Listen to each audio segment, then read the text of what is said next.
I'm George Galloway, Member of Parliament, anti-war leader, and this broadcast is being made by Malacca Media. But you could feed back at me on what I've got to say on Twitter at George Galloway, on Facebook. The page is called George Galloway MP. I've just come back from Tunisia. I was only there a couple of days, so I can't claim to have seen everything or everybody.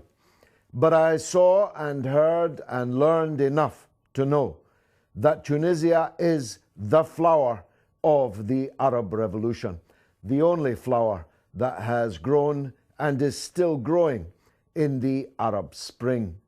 The credit for that goes to a lot of people. First of all, it goes to the Tunisian people as a whole who conducted their revolution with exemplary discipline and determination. It also goes to the political leadership of that revolution. I was for many years here in London a comrade of Sheikh Ganushi, who was an exile here and who had no reason to imagine that he would ever go home. But he patiently developed an ideological stance here in Britain and a strategic sense of the need for people like him to unify broad forces in their country in order to bring about a transformation from dictatorship to democracy. I'm very proud of my friendship with Sheikh Ganushi. He, when he returned, led his party, Ennahda, to a very substantial electoral victory.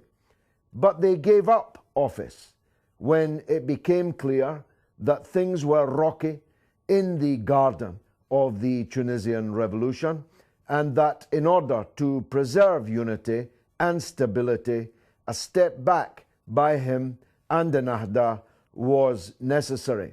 And so I take my hat off to Sheikh Ganushi for the current situation in Tunisia, which is, just for those who don't know, a bustling revolutionary society where people can speak and assemble freely, where a proliferation of newspapers, radio stations, television stations are literally the expression of Chairman Mao Zedong's famous phrase that a revolution is one in which 1,000 flowers must grow, and that 1,000 schools of thought must contend. It wasn't entirely lived up to in revolutionary China, but so far, at least, it is being lived up to in Tunisia.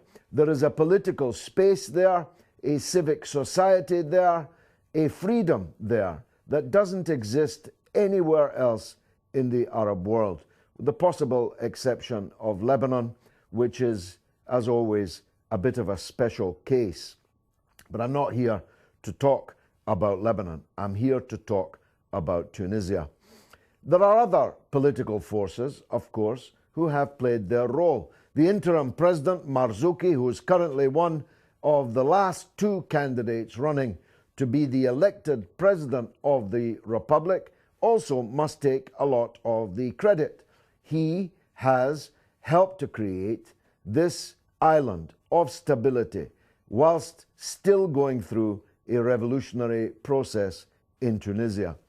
And Sebsi, the one who leads the coalition, which includes people on the left, people amongst nationalist schools of thought, and, I'm sorry to say, people from the old regime, the old dictatorship of Ben Ali, the president who was overthrown in the first of the Arab revolutions. Sebsi won the elections, not by a vast amount, but clearly he leads the leading party in the state, in the parliament.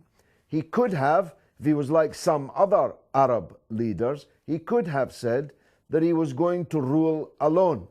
But he has learned from Sheikh Ganushi that leading alone, unless you have absolutely enormous hegemonic support in a country, is not going to work. So he has declared that he is ready to work with the opposition and include them in the politics of the state.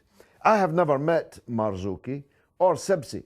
I have no personal axe to grind against any of them or any particular preference for either of them. Though I must say that Marzuki's views on many things, including Syria, are not my own. But nonetheless, I'm hoping that Marzuki wins the presidential runoff, which is taking place in just a couple of weeks' time. I'm hoping that he will win because I think that he more authentically represents the revolutionary spirit of the people of Tunisia. I think that Sibsi, a figure from the old regime, from the old dictatorship, is not really the man who can best lead Tunisia into the post-revolutionary future. There are too many dangers in, as we've seen in Egypt, an old regime coming back. In Egypt, we have the frankly absurd situation since my last broadcast that the old dictator Mubarak has been cleared of all charges, whilst the actual president of Egypt, President Morsi, is on trial for his life and being held in dark and dank conditions. I'm not comparing Sibsi with the new regime in Egypt. I've already said I think that Sibsi has displayed a deftness and a sophistication in his political approach that's quite different from that which exists elsewhere in the Arab world. Nonetheless, I think that a figure from the old regime of Ben Ali cannot possibly be the best of the two candidates running in this election. Neither of these two candidates, of course, is an Islamist. Neither of them are supporters of Sheikh Rashid Ganushi. So this is not about an Islamist versus a secularist. They are both secularists. They are both people who accept the verdict of the Tunisian people and their revolution. So I'm aiming this broadcast at the many people in Tunisia, by the grace of God, who listen to me. Tunisia is the second biggest country in the whole world amongst my followers of almost 1 million people on social media. Tunis is, after London, the second biggest city of my followers on social media. And I'm aiming this message at them. I'm aiming it at men of the left like me. I'm aiming it of supporters of the idea of Arab national unity like myself.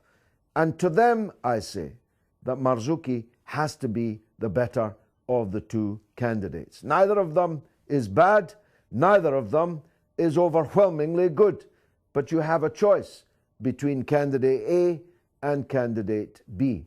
And I'm here to say to you that if, like me, you are a progressive in politics, if, like me, you are a leftist in politics, if, like me, you support the idea of Arab nationalism, then the man best able to lead Tunisia in a way which will preserve the space not just for those schools of thought, but respect the other schools of thought, all of whom must be allowed to contend if the goals of the Tunisian revolution are to be maintained. You should vote for Marzuki.